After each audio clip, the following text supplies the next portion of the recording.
bizniki bo'lmagan narsa bor. U ham bo'lsa Ka'batullohning burchagida yerdan 1 metr 10 santimetr balandlikda Hajarul Asvad bor. Ya'ni qora tosh bor.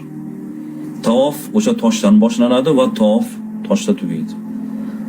Jibril alayhissalom Ka'ba qurilishida jannatdan olib kelgan tosh. Ilgari shu tosh sutdek oppoq bo'lgan. Mayoq vazifasini o'tagan. Undan nur taralgan. Bizning yurtlarimizda buyuk ipak yo'li bo'lgani kabi Arab diyorida ham shimoliy janubiy yo'nalish bo'yicha Yamandan toki Suriyaga qadar katta savdo karvon yo'li bo'lgan. Mana shu karvon yo'lida Makka joylashgan. Karvon yo'liga mayoq vazifasini o'tagan. Undan nur taralgan, sutdek oppoq bo'lgan. Ibrohim alayhissalomdan keyin odamlar aynib ketdi, din buzilib ketdi, aqida buzilib ketdi. Ka'batullohga butparastlik kirib bordi. Odamlarda shunday bir e'tiqod shakllandiki, biz bu kiyimlarimiz bilan gunoh qilganmiz. Bizni eng gunohsiz holatimiz onadan tug'ilgan holatimiz. Onadan tug'ilgan go'dak eng poklikning timsoli. Demak, u go'dakning ko'rinishi yalang'och ko'rinish deb turib, odamlar yalang'och tavof qiladigan damlar bo'lgan.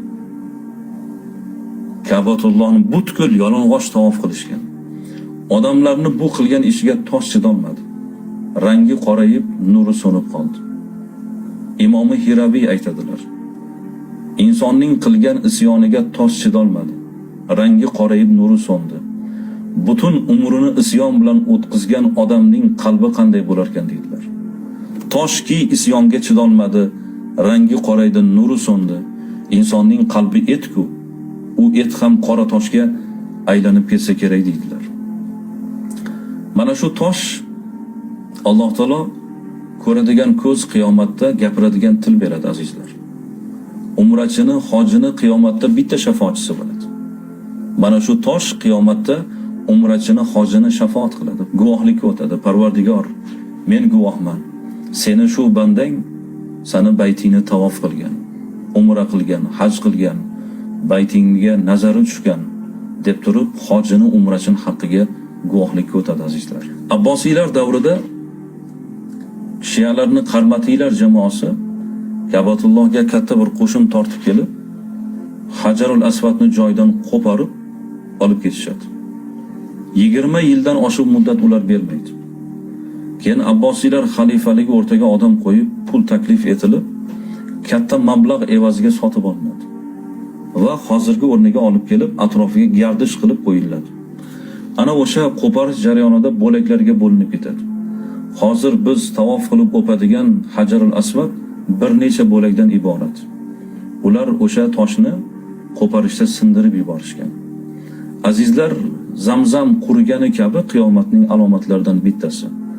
Qiyomatga yaqin Zamzam quriydi. Zamzamda bir qatra suv qolmagani kabi Ka'ba ham buziladi. Sarvar koinot bir kuni ko'zlarini yumdilar va aytdilarki, oyog'i ingichka qora bir habash Ka'ba devorlarini, g'ishtlarini bittalab buzayotganligini ko'rayotgandekman deb bashorat berdilar.